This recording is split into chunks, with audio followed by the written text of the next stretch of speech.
শুভ সকাল বন্ধুরা, চলে আসলাম নতুন দিনে নতুন আর একটা ভিডিও নিয়ে। ঘড়ির কাঁটায় দেখো 5টা 20 বাজে, কিন্তু ফোনে এখনও 5টা 20 হয়নি। 5টা 16 হয়েছে, 16-17 হয়েছে। 5টা 20 থেকে প্রার্থনা, ওই জন্যে দেখালাম আজকের এই ভিডিওটা। এখন থেকে শুরু করলাম।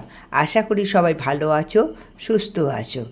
দেখো বন্ধুরা, আমি বসে পড়েছি ঠাকুরের সামনে, ইষ্টভীতি হয়ে গেছে। এবার প্রার্থনাটা করে নিই। জয় গুরু। দেখো বন্ধুরা, 5টা 20 থেকে 8টা 25 হয়ে গেল, দেখতে পাচ্ছ? দাঁড়া, এই দেখো গুরুদেবের এখানে ফুল দেওয়া হয়ে গেছে। সব ফুল দেওয়া হয়ে গেছে। যে মাথায় ফুল দিয়েছি, এই যে ফুল তুলে নিয়ে আসলাম। আলোটা জ্বালি, ভালো দেখতে পাবে তারা বন্ধুরা। আলোটা জ্বালি।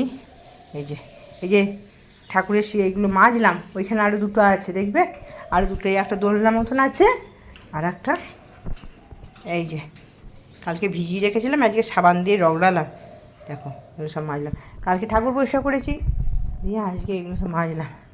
যে এখানে ঠাকুরের ফুল তুলে নিচ্ছি, তার সামনে এই যে বন্ধুরা, চলে আসলাম তোমাদের সামনে। সে 5টা 5-এ উঠেছি। 5টা 5-এ উঠে নিচে দরজা খুলে দিয়ে এসে ইষ্টবিধি করে, জামাকাপড় ছেড়ে অবশ্যই ইষ্টবিধি করে, প্রার্থনা করে, চান করে এতক্ষণ হয়ে গেল, 8টা 20 হয়ে গেল। নিয়ে ফুল টুল তুলে আনা হয়ে গেছে। এবার পুজো করব।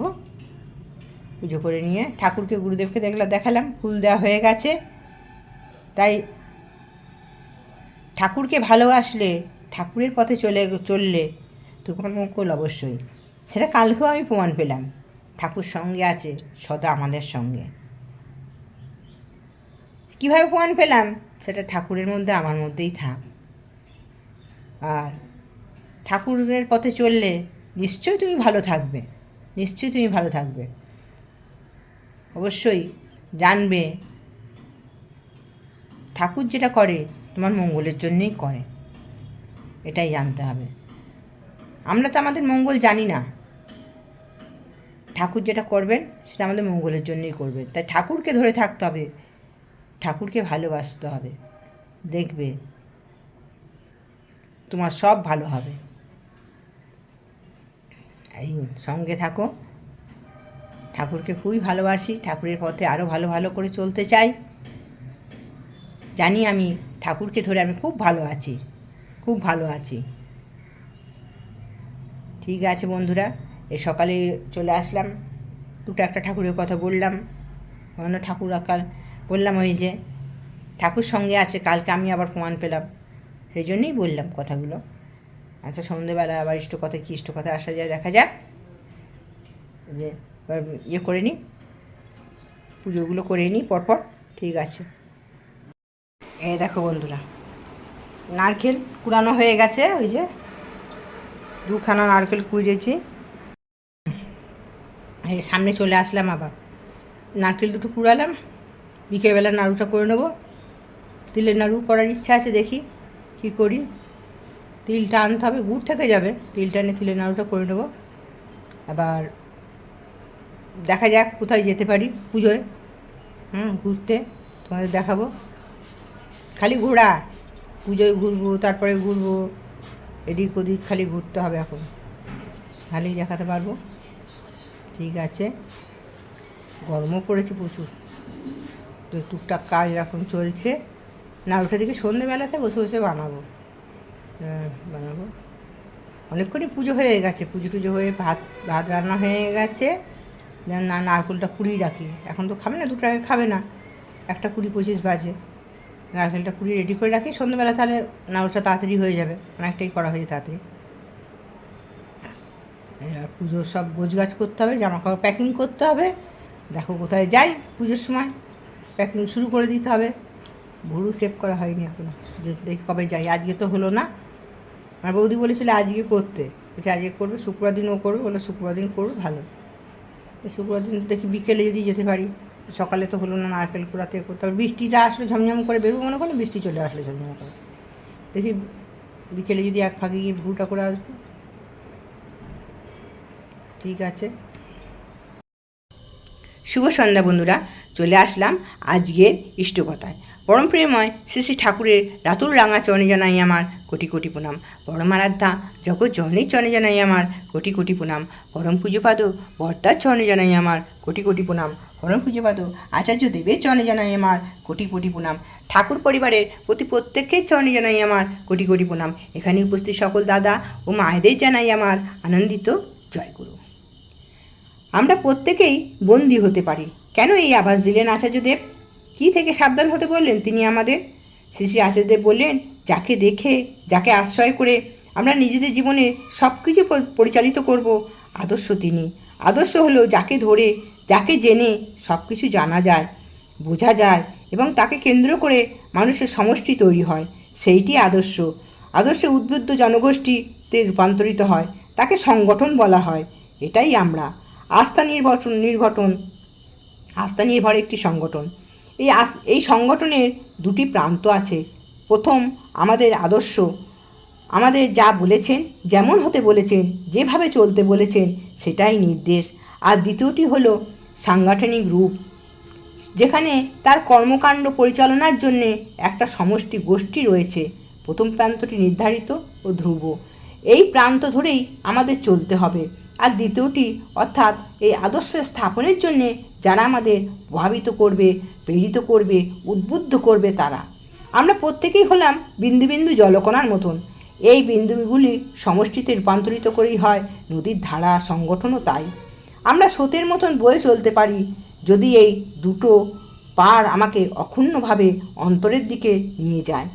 মানুষকে ঠাকুরের কাজে নিযুক্ত করা, সমাজকে উদ্বুদ্ধ করা একটি সংগঠনের কাজ। আমাদের কাজ কেবল হিসেব রাখা নয়, কেবল ইষ্টভীতি সংগ্রহ করা নয়, সৎসঙ্গ করা নয়, মাতৃ সম্মেলন করা নয়, উৎসব করা নয়। আমাদের কাজ হচ্ছে প্রত্যেকটি জায়গায় ছড়িয়ে পড়া, প্রত্যেকের ব্যক্তির দুয়ারে পৌঁছানো, তাদের উদ্বুদ্ধ করা, যাতে তারা ঠাকুরের হয়ে উঠতে পারে। প্রত্যেক সৎসঙ্গী নিজের কাছে একটাই প্রশ্ন, আমি তোমাকে ভালোবাসি কিনা ঠাকুর? আমার কাছে আমার পরিবার কি প্রধান হয়ে গেছে? আমার উপার্জনটাই কি প্রধান হয়ে গেছে? আমার ব্যক্তি স্বার্থ প্রতিষ্ঠাটাই কি প্রধান হয়ে গেছে? নিজের অন্তরে এইটাই জিজ্ঞাসা করা দরকার। পরম পূজ্য আচার্যদেবের একটি ঘটনা তিনি বললেন। তিনি তখন পুরী গিয়েছিলেন। হঠাৎ একজনের আচরণে আচার্যদেবের মন খারাপ লাগলো, মনে খুব কষ্ট হলো। গাড়িতে তিনি যাচ্ছেন আর মনে মনে ঠাকুরকে বলছেন, ঠাকুর, আমার মনের মধ্যে তুমি কতটুকু আছো যে কারো আচরণ যেখানে প্রবেশ করবে আমাকে কষ্ট দেবে? আমার সমস্ত মন জুড়ে শুধু তুমি নেই কেন ঠাকুর? আমার কোথায় খামতি ঠাকুর, যে আমি তোমাকে আমার মনে বসাতে পারিনি সব জায়গায় জুড়ে? আমার মনকে তোমাকে দিয়ে পরিপূর্ণ করতে পারিনি, যে আর কারোর আচরণ যেখানে প্রবেশ করে আমার মনের মধ্যে বিচরণ তৈরি করতে না পারে। তাহলে এখানে নিজের অন্তর্জগতে আমাদের চিরন্তর প্রশ্ন, তুমি আছো কি না আমার সাথে? আমাদের বিপদ যখন চরমসীমায় পৌঁছায়, এক তুমি ছাড়া কেউ থাকে না আমার সঙ্গে। আমার অন্তর জানে সেই মুহূর্তে তোমাকে ডাকি, তোমাকে খুঁজি। যত যার সঙ্গেই আমার অন্তরঙ্গতা থাকুক না কেন, আমি কিন্তু তোমাকে খুঁজি। আর যদি তোমাকেই খুঁজি ঠাকুর, তাহলে এই সামাজিকতার কেন আমাকে প্রভাবিত করতে পারে? আমি এই প্রভাব মুক্ত যদি না হই, তবে আমি তোমার কেমন করে উঠব? তাই আমাদের প্রধান কাজ হলো ঠাকুরকে ভালোবাসা, ঠাকুরকে ভালোবেসে পাগল করে তোলা আর নিজে পাগল হওয়া। এছাড়া আমাদের আর কিছু নেই মনে হয়। আমার মনটা তোমার মন্দিরে রূপান্তরিত হয়েছে কিনা, আমার শরীরটা তোমার মন্দির হয়েছে কিনা, আমার জীবনটা তোমার লীলাক্ষেত্র হয়েছে কিনা, এটাই দেখা। এটাই তো আমাদের দেখা উচিত, আর কিছুই নয়। ঠাকুরকে ভালোবাসা ছাড়া আমাদের আর কিছুই কাম্য নেই। তাই ঠাকুরকে ভালোবাসা আর ঠাকুরের যে আদেশ বিধিবিধান সব আমাদের পালন করতে হবে। পালন করতে করতে ঠাকুরকে ভালোবাসা একটু একটু করে ঠাকুরকে ভালোবেসে ঠাকুরের হয়ে উঠতে পারবো আমরা। এই বলে আজকের ইষ্ট প্রসঙ্গ এখানেই শেষ করলাম। সবাইকার মঙ্গল কামনা করি ঠাকুরের রাতুল রাঙা চরণে। সবাই ভালো থাকো, সুস্থ থাকো। জয় গুরু। দেখো বন্ধুরা, নারকেল নাড়ু চাপিয়ে ফেলেছি যথারীতি। দেখো, দেখো হচ্ছে, চেষ্টা চলছে, দেখা যাক কতদূর কী করতে পারি। হচ্ছে বন্ধুরা, দেখো পাক করতে হবে। আমার গপু সোনা আছে, আরে আমরা কর্তা গিন্নি গুরুদেব আছে, সবাইকার জন্যে হোক। তারপরে আবার আসছি। হ্যাঁ, দেখো নাড়ু তৈরি, এটাকে জোয়ান ভেজেছি, নাড়ু তৈরি হয়ে গেছে। দেখো নাড়ু তৈরি হয়ে গেছে, পুজোর নাড়ু অল্প কটাই করলাম। দেখো বন্ধুরা, চলে আসলাম গুড নাইট বলতে। গোপালকে শুই দিয়েছি, গোপুসোনাকে। আচ্ছা, আমাদের খাওয়া দাওয়া হয়ে গেছে যথারীতি, 10:30 বাজে। দুধটা খেয়ে নেবো। দুধটা খুব সুন্দর দেয়, খুব টেস্টি দুধটা দেয়। মানে দুধটা নিরামিষ খাই তো, দুধটা নিলে বেশ ভালো হয় একটু। মাছ মাংস তো অত খাই না আমরা, দুধটার জন্য খাই ডেলি। বয়স হচ্ছে সব, দুধটা একটু খেলে ভালোই হবে। ঠিক আছে, আজকে এখানেই রাখি। কালকে আবার আসবো নতুন দিনে, নতুন আর একটা ভিডিও নিয়ে। গুড নাইট, সবাই ভালো থেকো, সুস্থ থেকো।